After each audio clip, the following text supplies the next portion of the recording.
Hi hello வணக்கம். இது உங்கள் சிவி ஜோன். காலை வணக்கம் டு ஆல். ஸோ இன்றைக்கி பார்த்தீங்கன்னா தரமான சூப்பரான 5வது வாரத்தோட 3வது நாள் மார்னிங் ஓட் ரிசல்ட்ஸ் தான் பார்க்க போகிறோம். அதுக்கு முன்னாடி பார்க்குற எல்லாரும் நம்மளோட சேனலை சப்ஸ்கிரைப் பண்ணிட்டு பாருங்கள். நிறைய பேர் ரொம்ப நல்ல ஆதரவு கொடுக்குறீங்க, ரொம்ப ரொம்ப நன்றி. மறக்காமல் சப்ஸ்கிரைப் பண்ணிட்டு பாருங்கள். உங்களுடைய தரமான கருத்துக்களை கொடுங்க. நான் கண்டிப்பாக வந்துட்டு அதை பார்த்து அதுக்கு தேவையான ரிப்ளையும் பண்ணுவேன். அது மட்டும் இல்லாமல் நானும் தெரிஞ்சுக்கணும்னு ஆசைப்பட்றேன். இப்போ வாங்க அந்த வீடியோக்குள்ளே போகலாம். ஸோ நேற்று பார்த்தீங்கன்னா ஒரு பெரிய ப்ராங்க் நடந்துச்சு. எனக்கு என்ன தோணுதுன்னா, இந்த ப்ராங்குக்கும் பிக் பாஸ்க்கும் சம்மந்தம் இருக்குமோ, அது மட்டும் இல்லாமல் பிரவீனை காப்பாற்றுறதுக்காக தான் இந்த வேலையை பண்ணாரோ அப்படின்ற மாதிரி தோணுச்சு. ஏன் அப்படின்னா ஓட்டிங்ஸில் பார்த்தீங்கன்னா லாஸ்ட்டில் இந்த பிரவீன் டப்பால்னு மேலே வந்துட்டாப்புல இந்த ஒரு ப்ராங்கால். ஸோ உங்களுக்கு என்ன தோணுதுன்றதை சொல்லுங்கள். ரெண்டாவது பார்த்தீங்கன்னா ஃபுல்லாக நேற்று வந்துட்டு பார்வதியை டார்கெட் பண்ணுறதுலேயே நிறைய பேர் நேரத்தை செலவழிச்சாங்களே தவிர நேற்று நடந்த வீக்லி டாஸ்க்கை வந்து கான்சென்ட்ரேட் பண்ணாங்களான்னு கேட்டிங்கன்னா சுத்தமாக கிடையாதுன்ற மாதிரி தான் இருந்துச்சு. குறிப்பாக திவ்யா, ரம்யா, பிரஜன், இன்னும் ஒரு சில பேர்லாம் பார்த்தீங்கன்னா எப்போ பாரு விஜய் பார்வதியை குறை சொல்கிறது, விக்கல்ஸ் விக்ரம், இவங்கெல்லாம் வந்து இந்த வேலையை பண்ணிட்டு தாங்க தவிர அவங்களுடைய வேலைகளை சிறப்பாக பண்ணாங்களான்னு தெரியல. அது மட்டும் இல்லாமல் ஒரு இடத்துல வந்து மஞ்சரியும் பிரியங்காவும் டென்ஷனே ஆகிட்டாங்க. என்னங்க எப்போ பார்த்தாலும் வந்து விஜய் பார்வதியை குறை சொல்கிறதே வச்சுட்ருக்கீங்க, நீங்கள் வேறு யாரையும் பற்றி பேசவே மாட்டீங்க, இந்த வீட்டில் இவ்வளோ பேர் இருக்காங்க, அதை பற்றி சொல்லாமல் இதை பற்றியே சொல்லிட்டு இருக்கீங்களேன்ற மாதிரி போயிட்டாங்க, டென்ஷன் ஆகிட்டாங்க. ஸோ அதை பற்றி உங்களோட கருத்தை சொல்லுங்கள். அதே மாதிரி திவ்யா நேற்றுலாம் ரொம்ப அழகாக மேனேஜ் பண்ண திவ்யா வந்து திடீர்னு பார்த்தா ஃபுல்லாக ஆங்கர் மேனேஜ்மெண்ட்டுக்குள்ளே போய் எப்போ பாரு விஜய் பார்வதி கூட சண்டை போட்ட விஷயங்கள், விஜய் பார்வதி என்ன சொல்ல வந்தாலும் அதை கேட்காம ஒரு அடமெண்ட்டாக இன்னைக்கு இருந்தாங்க. அது கொஞ்சம் பார்க்கறதுக்கு நல்லாவே இல்லை. ஏன்னா நல்ல ஒரு திறமையான ஒரு போட்டியாளர், நல்ல ஒரு பாசியாக எல்லாரும் கட்டுக்குள்ளே வச்சு கடைசியில் இப்படி ஒரு விஷயத்தில் வந்து மாட்டிக்கிட்டாங்களே அப்படின்ற மாதிரி தோணுச்சு. கண்டிப்பாக இந்த வாரம் சனிக்கிழமை எல்லாராலும் வந்துட்டு குத்து வாங்குவாங்க. விஜய் சேதுபதி சொல்லுவார். அதுக்கப்புறமா திரும்பி செம்மையாக பண்ணாங்கன்னா நல்லா ஒரு சான்ஸ் இருக்குது திவ்யாவுக்கு. இவங்களை பற்றி என்ன நினைக்கிறீங்க? அதே மாதிரி மூணு பேர் நம்ம பிக் பாஸ் சீசன் கண்டஸ்டன்ஸ் வந்திருந்தாங்க. தீபக், மஞ்சரி, பிரியங்கா. இவங்களை யார் உங்களை இம்ப்ரெஸ் பண்ணாங்கன்றத மறக்காம கமெண்ட்ஸ் பண்ணுங்க. இப்போ வாங்க அந்த அனலைசிஸ் வீடியோக்குள்ள போகலாம். ஃபர்ஸ்ட் பிளேஸ்ல யார் இருக்கா அப்படின்னு பார்த்தீங்கன்னா நம்மளுடைய கானா வினோத் இருக்காரு. இவர் எவ்வளோ ஓட்ஸ் வாங்கியிருக்காரு அப்படி பார்த்தீங்கன்னா 78,884 ஓட்ஸ் வாங்கியிருக்காரு. ஓட்டிங் பர்சன்டேஜ் பார்த்தீங்கன்னா 20.34. ஸோ டே 2 கம்ப்ளீட் இப்போ தான் ஸ்டார்ட் ஆகிருக்குது. டே 3. ஸோ அதுங்களே பார்த்தீங்கன்னா கிட்டத்தட்ட 1 லட்சம் ஓட்ஸ் நெருங்கிட்டாப்பில். போன வாரமே பார்த்தீங்கன்னா 3 லட்சம் ஓட்டு தொட்டாப்பில். இது பெரிய விஷயம். அது மட்டும் இல்லாமல் கானா வினோத் நல்ல ஒரு திறமையான ஒரு போட்டியாளர். பட் நேற்று பார்த்தீங்கன்னா அங்கங்கே வந்து அவருடைய அந்த கோவத்தை வந்துட்டு காமிச்சாப்பில். ஏன் தேவையில்லாமல், அதுவும் குறிப்பாக பார்த்தீங்கன்னா வியானாக்கு இவருக்கும் பயங்கரமாக முட்டிக்கிட்டே இருந்துச்சு. என்ன ரீசன்னே தெரியல. அது மட்டும் இல்லாமல் டாஸ்க் நடந்துகிட்ருக்கு, தேவையில்லாமல் வந்துட்டு கத்திக்கிட்டு வேறு இருந்தார். அது வேறு தேவையில்லாமல் ஒரு இஷ்யூவாக போயிட்டு இருந்தது. அதே மாதிரி அந்த வரவேற்பு டைம்லேயும் வந்துட்டு தேவையில்லாமல் விஜய் பார்வதிக்கிட்ட முட்டிக்கிட்டு இருந்தாப்புல. இதெல்லாம் கொஞ்சம் கம்மி பண்ணியிருந்தால் இன்னும் செம்மையாக நல்லா இருந்திருக்கும். ஆனால் அவருடைய வேலைகள் இந்த கானா பாடுறது இதெல்லாம் வந்து ரொம்பவே அழகாக பாடியிருந்தார். எஃப்ஜே கூட ஒரு சூப்பரான ஒரு சம்பவம் பண்ணியிருந்தார். ரொம்ப அழகாக இருந்துச்சு. கானா வினோத்தை பற்றி என்ன நினைக்கிறீங்கிறத சொல்லுங்கள். ரெண்டாவது பிளேஸ் பார்த்தீங்கன்னா வியானா இருக்காங்க. இவங்க எவ்வளோ ஓட்ஸ் வாங்கியிருக்காங்க அப்படி பார்த்தீங்கன்னா 44,983 ஓட்ஸ் வாங்கியிருக்காங்க. ஓட்டிங் பர்சன்டேஜ் பார்த்தீங்கன்னா 11.6. வியானா நல்ல திறமையான ஒரு போட்டியாளர் தான். பட் இருந்தாலும் இப்போலாம் பார்த்தீங்கன்னா திடீர்னு அவங்களுக்கு நிறைய கோவம் வருது. துஷார் திடீர்னு ஏதோ ஒரு வார்த்தை சொல்லி திட்டாங்க போல. அப்புறமா சாரி இதை மட்டும் வெளியே சொல்லிடாத, என் மானமே போய்டுன்றாங்க. கமருதீன் கிட்ட போய் சண்டை போட்டிருக்காங்க. ஏதோ எரிச்சலாக பேசியிருக்காங்க போல இருக்குது. அவரு டென்ஷன் ஆனாப்பில்.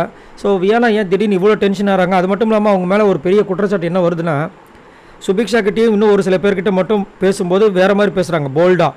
இதே இது வந்து விஜய் சேதுபதிக்கிட்டே இல்லை பிக் பாஸ் அந்த கேமராக்கிட்டே இல்லை இன்னும் ஒரு சில பேர்கிட்ட வந்து கொன்னி அப்படியே குழந்த மாதிரி பேசுகிறாங்க. இது எப்படி நியாயம்? இது அப்போ வேஷம் தானே அப்படின்னு நிறைய பேர் வியானா பற்றி சொல்கிறாங்க. உங்களோட கருத்தை சொல்லுங்கள். 3வது பிளேஸ் பார்த்தீங்கன்னா கமருதன் இருக்காப்புல. இவர் எவ்வளோ ஓட்ஸ் வாங்கியிருக்காரு அவரை பார்த்தீங்கன்னா 44,846 ஓட்ஸ் வாங்கியிருக்காரு. ஓட்டிங் பர்சன்டேஜ் பார்த்தீங்கன்னா 11.56. ஸோ இவருக்கு மேலே இருக்க வியானாவுக்கு பார்த்தீங்கன்னா வெறும் 200 ஓட்டு, அவ்வளோதான் டிஃப்ரென்ஸு. ஸோ கண்டிப்பாக நாளைக்கு எனக்கு தெரிஞ்சு 2வது பிளேஸில் கண்டிப்பாக வருவார். ஏன்னா அவருடைய விஷயங்கள் இன்றைக்கி ரொம்ப அழகாக இருந்துச்சு. நிறைய பேருக்கு அட்வைஸ் பண்ணார். டாஸ்க் ஓடிட்டுருக்கு, ஏன் உங்களுடைய கோவத்தை காட்டிகிட்டு இருக்கீங்க அப்படின்னு சொல்லிட்டு இவர் வந்துட்டு அட்வைஸ் பண்ணது உண்மையிலே பெரிய ஷாக்காக இருந்துச்சு. ஆங்கர் மேனேஜ்மெண்ட்டில் அதிகமாக மார்க் வாங்கினவர் இவர் தான். ஆனால் இவரே வந்துட்டு மற்றவங்களுக்கு அட்வைஸ் சொல்கிற அளவுக்கு தெரிந்திருக்காருன்னா உண்மையிலே பெரிய விஷயம். ஸோ இவரை பற்றி என்ன நினைக்கிறீங்கன்றதை சொல்லுங்கள். கண்டிப்பாக வந்து ஓட்டு நல்லா வரும். ஏன்னா இவருக்கு இருக்கிற ஃபேன் பேஸ் அந்த மாதிரி. 4வது பிளேஸ் பார்த்தீங்கன்னா திவாகர் இருக்காப்புல. இவர் எவ்வளோ ஓட்ஸ் வாங்கியிருக்காரு அப்படி பார்த்தீங்கன்னா 40,938 ஓட்ஸ் வாங்கியிருக்காப்புல. ஓட்டிங் பர்சன்டேஜ் பார்த்தீங்கன்னா 10.55. ஸோ திவாகர் கண்டிப்பாக ஒரு திறமையான ஒரு போட்டியாளர், அது மாற்றுக்கருத்தே கிடையாது. அதேமாதிரி எப்போ யார் என்ன சொன்னாலும் அதை செய்யக்கூடிய திறமை இருக்குது. அதே மாதிரி இன்றைக்கி ஃபுல்லாக வந்து விஜய் பிரியங்கா தேஷ்பாண்டே செமையாக வச்சு செஞ்சாங்க. அவரும் அதை உண்மை நம்பிக்கிட்டே இருந்தாப்புல. அதே மாதிரி மஞ்சரிக்கு இவர் சுத்தமாக பிடிக்கல. ஏன் அப்படின்னா வெளியில் வந்து இவர் ஜாதி சம்மந்தமாக எக்கச்சக்கமான பேச்சு ரொம்ப மட்டமாலாம் பேசியிருக்காப்புல நம்ம திவாகர். ஸோ அதனால் வந்துட்டு மஞ்சரிக்கு அது பிடிக்காது. ஏன்னா அவங்கள வந்துட்டு ஜாதின்ற விஷயங்களே அவங்களுக்கு பிடிக்காது. புதுமை பெண் ஏன்னா இந்த தமிழ் கவிதை தமிழ் மூச்சு எங்கள் பேச்சிலேயே வந்து அவ்வளோ விஷயங்கள் பேசியிருப்பாங்க. ஸோ அதை சம்மந்தமாக நிறைய விஷயங்கள் அங்கே தெரிஞ்சுது, மஞ்சருக்கு இவருக்கு மேலே இருக்கிற கோவங்கள். பட் அதை கூட வந்து பாசிட்டிவாக எடுத்துக்கிறார். அதே மாதிரி கேட்டிருந்தாங்க, நீங்கள் வந்து ஓகே நடிப்பு ஓகே நடிக்கிறீங்க, ஆனாலும் பெரிய பெரிய நடிகர்களுக்கு ஈக்குவலாக நான் பண்ணுறேன்னு சொல்கிறது தப்பு இல்லையா அப்படின்னா, இல்லை வல்லவனுக்கு வல்லவன் வையகத்தில் உண்டுன்றாரு. இவர் என்ன சொல்கிறது, ஒன்றும் பண்ண முடியாது. ஏன்னா அது அவர் உலகத்தில் அவர் வாழ்ந்துட்டுருக்காரு. சரி, இவரை பற்றி என்ன நினைக்கிறீங்கன்னு சொல்லுங்கள். ஆனால் ஒரு சில பேரை பார்க்கும்போது திவாகர் மேலுன்ற மாதிரி தோணுது. 5வது பிளேஸ் பார்த்தீங்கன்னா விக்ரம் இருக்காப்புல. என்னையா சொல்கிறீங்கன்னு கேட்டால் ஒன்றும் சொல்கிறதுக்கு இல்லை. இவர் எவ்வளோ ஓட்ஸ் வாங்கியிருக்காரு அப்படி பார்த்தீங்கன்னா 37,198 ஓட்ஸ் வாங்கியிருக்காரு. ஓட்டிங் பர்சன்டேஜ் பார்த்தீங்கன்னா 9.59. ஸோ விக்ரமுக்கு ஒரு பெரிய சர்ப்ரைஸ் கிடச்சிருக்கு இன்றைக்கி. என்னென்னா திவ்யாவோட கேப்டன்ஷிப் கிடையாது, திவ்யாவோட அந்த மேனேஜர் போஸ்ட்டை பிடுங்கி இவருக்குள்ளே கொடுத்துருக்காங்க. விளங்கிடும். ஐயோ ஐயோ, இவருக்கு இந்த என்டர்டெயின்மெண்ட் மேனேஜர் கொடுத்தாங்க, அதையே நேற்று ஒழுங்காக உருப்படியாக செய்யலை. அதில் வேறு வந்து பிக் பாஸே கலாய்க்கிறார். இந்த கொடுமையை நீங்கள் கேள்விப்பட்டிருப்பீங்களா? பிக் பாஸ் எவ்வளோ பெரிய ஆள், அவர் வந்துட்டு பெட்லேயே உச்சா போயிட்டாராம். அதை வந்து அவங்க அம்மா வந்து அடிக்கிறாங்களாம். ஏன் பிக் பாஸ் பெட்டில் உச்சா போகக்கூடாதான்னு கேட்குறாரு. கொடுமை. இதெல்லாம் ஒரு காமெடி ஸ்கிரிப்ட்னு சொல்லிட்டு இருக்காங்க. ஐயோ ராமா. 6வது பிளேஸ் பார்த்தீங்கன்னா விஜய் பார்வதி இருக்காங்க. இவங்க எவ்வளோ ஓட்ஸ் வாங்கியிருக்காங்க அப்படி பார்த்தீங்கன்னா 36,771 ஓட்ஸ் வாங்கியிருக்காங்க. ஓட்டிங் பர்சன்டேஜ் பார்த்தீங்கன்னா 9.48. பாவம் 3வது பிளேஸில் இருந்தாங்க. டபக்கீன்னு வந்து 6வது பிளேஸில் வந்திருக்காங்க. கொடுமையாக இருக்குது. ஏன் இவங்களுக்கு இவ்வளோ ஓட்டு கம்மியாச்சுன்னு புரியல. அதேமாதிரி உள்ளேயும் பார்த்தீங்கன்னா நிறைய பேர் இவங்களை கார்னர் பண்ணுற வேலையவே பார்த்துட்ருக்காங்க. அவங்கவுங்க டாஸ்கில் அவங்களுக்கு கொடுக்கப்பட்ட ரோல்ஸை பார்க்காம, விஜய் பார்வதி அன்றைக்கி நீ இதை பண்ணல, உன்னை இன்றைக்கி சும்மா விட மாட்டேன். ஆக்சுவலாக இந்த பிளாட்ஃபார்ம், இந்த பிக் பாஸ் சீசன் 9 பிளாட்ஃபார்மே ஊஞ்சல் ஆடிட்டுருக்கு. அதை தான் 3 பேர் வந்து சொன்னாங்க, இந்த மாதிரி ரொம்ப மொக்கையாக போயிட்டுருக்கு, இந்த வாரம் நல்லா டாஸ்க் பண்ணுங்கன்னு. அதில் கான்சன்ட்ரேட் பண்ணாமல் ரம்யாலேருந்து திவ்யாலேருந்து எல்லோரும் வந்துட்டு பிரஜன்லேருந்து விக்ரம்லேருந்து விஜய் பார்வதி அந்த பொண்ணு எது நல்லது சொன்னாலும் கண்டுக்கிறது கிடையாது, ஒன்றும் சொல்கிறதுக்கு இல்லை. ஆனால் கடைசியாக ஒரு வேலை பார்த்தாங்க, சபரியை கோத்து விட்டாங்க. அது சபரிக்கு வரும்போது சொல்கிறேன். 7வது பிளேஸ் பார்த்தீங்கன்னா சபரி இருக்காப்புல வந்துட்டார். இவர் எவ்வளோ ஓட்ஸ் வாங்கியிருக்காரு அப்படி பார்த்தீங்கன்னா 32,742 ஓட்ஸ் வாங்கியிருக்காரு. ஓட்டிங் பர்சன்டேஜ் பார்த்தீங்கன்னா 8.44. ஸோ சபரிக்கு எப்படியாவது ஓட்டை இன்க்ரீஸ் பண்ண சொல்லிட்டு பிக் பாஸ் வந்து ஒரு திட்டத்தை போட்டார் போல இருக்குது. அதனால் இப்படியா பண்ணுறது, பாவம் மனுஷன் வந்துட்டு ஸ்டாச்சு மாதிரி பேசாமல் ஒரு நாள் ஃபுல்லாக இருக்கிறதெல்லாம் கொடுமை, பெரிய கொடுமை. அதனால் நைட்டு வந்துட்டு முழிச்சிட்ருக்கணும்னு 24/7 மாதிரி அந்த டாஸ்க் கண்டினியூவாக சொல்லிட்டாரு. அதனால் சபரி வந்துட்டு உள்ளே உட்காரமா வெளியே உட்காரமா கேட்கும்போது, நீ உள்ளே உட்காந்துக்குன்னு சொல்லிவிட்டு பேசாமல் எங்களுக்காக நீ வாட்ச்மேன் வேலை பார்க்குறியா, நாங்கள் தூங்கிட்டோன்னா கஸ்டமர்ஸ் எதாவது கேட்டாங்கன்னா எங்களுக்கு வந்து சொல்கிறியாவான். சூப்பராக இருந்துச்சு. சபரி டென்ஷன் ஆகிட்டாப்புல. ஸோ விஜய் பார்வதி கேடி சரியான கேடி. அந்த விஷயத்தை சபரிகளை காமிச்சா அவர் ஒரு பெரிய கேடி, அவர் கொண்டே ஓடுவன்னார். செம்மையாக இருந்துச்சு. ஸோ சபரியை பற்றி என்ன நினைக்கிறீங்க, சபரி கொடுத்த கேரக்டர் பற்றி என்ன நினைக்கிறீங்கிறத மறக்காம கிட்ட சொல்லுங்கள். 8வது பிளேஸ் பார்த்தீங்கன்னா பிரவீன் வந்துட்டாப்புல. இவர் எவ்வளோ ஓட்ஸ் வாங்கியிருக்காரு அப்படி பார்த்தீங்கன்னா 16,955 ஓட்ஸ் வாங்கியிருக்காரு. ஓட்டிங் பர்சன்டேஜ் பார்த்தீங்கன்னா 4.37. ஸோ பிரவீன் லாஸ்ட்டில் இருந்தார். டபக்குன்னு 8வது பிளேஸ் வந்திருக்காருன்னா அதுக்கு முக்கிய காரணம் இந்த ப்ராங்க் தான். ஆனால் கொஞ்சம் வருத்தப்பட்டார். ப்ராங்காக இருந்தாலும் என்னையும் ஒருத்தர் அடிச்சிருக்கான் ப்ராங்க்கில். சரி, இவங்களுக்குலாம் ப்ராங்க்ன்ற விஷயங்கள் தெரியாது. ஆனால் யாருமே என்கிட்ட வந்துட்டு எதையுமே வந்து பரவாயில்ல விடு அப்படின்னு சொல்லவே இல்லையேன்னு சொல்லிட்டு ரொம்ப வருத்தப்பட்டார். குறிப்பாக இவர் அடிவாங்கின விஷயங்கள் ப்ராங்க் தான், ஆனால் அங்கே ப்ராங்க்குன்னு தெரியாது. அன்பு கேங் கொண்டாடி தீர்த்தாங்க. எதுக்காக சிரிக்கிறாங்கன்னு தெரியல. இத்தனைக்கும் அவருக்கு ஆப்போசிட்டில் உட்காந்து பேசிகிட்டு இருந்தாங்க. இதுக்கப்புறமாவது பிரவீன் புரிஞ்சுக்கிறது அவருக்கு நல்லது. ஆனால் செமையாக நடிச்சாப்புல. 9வது பிளேஸ் பார்த்தீங்கன்னா துஷார் இருக்காப்புல. இவர் எவ்வளோ ஓட்ஸ் வாங்கியிருக்காரு அப்படி பார்த்தீங்கன்னா 14,092 ஓட்ஸ் 14,002 ஓட்ஸ் வாங்கியிருக்காரு. ஓட்டிங் பர்சன்டேஜ் பார்த்தீங்கன்னா 3.61. ஸோ துஷாருக்கு இவ்வளோ சூப்பராக டான்ஸ் ஆட தெரியுமா அப்படின்றது நம்மளுக்கு நேற்று தான் பார்த்தோம். என்னமா ஆடுறா தெரியுமா, வெளிநாட்டுக்காரங்கலாம் ஒரு ஹிப்ஹாப் டான்ஸ் மாதிரி ஆடுவாங்களே, ரேப், அந்த மாதிரி ஆடுறாரு. ஏன் இந்த இதை வச்சுக்கிட்டு காலையில் வந்து மார்னிங் சாங் ஆடும்போது சீக்கிரம் வந்த கோழி மாதிரி ஆடுறீங்கன்னு கேட்டால், தேவைப்படும் போது ஆளான்னு இருக்கார் போல இருக்குது. இப்படி இருந்தால் எப்படி ஷைனிங் ஆக முடியும்? பிரியங்காலாம் பார்த்துட்டு அப்படியே ஒரு மாதிரி மிஸ்மரைஸ் ஆகிட்டாங்க. இன்னொரு பாட்டுக்கு வேறு டான்ஸ் ஆனார் பிரியங்கா முன்னாடி. ஸோ நல்ல திறமை இருக்குது. பட் என்ன பண்ணுறதுன்னா அந்த திறமை எல்லாத்தையும் அரோரா கிட்ட மட்டும் காட்டுறாரு. அதனால தான் பிரச்சனையாக இருக்குது. 10வது பிளேஸ் பார்த்தீங்கன்னா கெமி இருக்காங்க.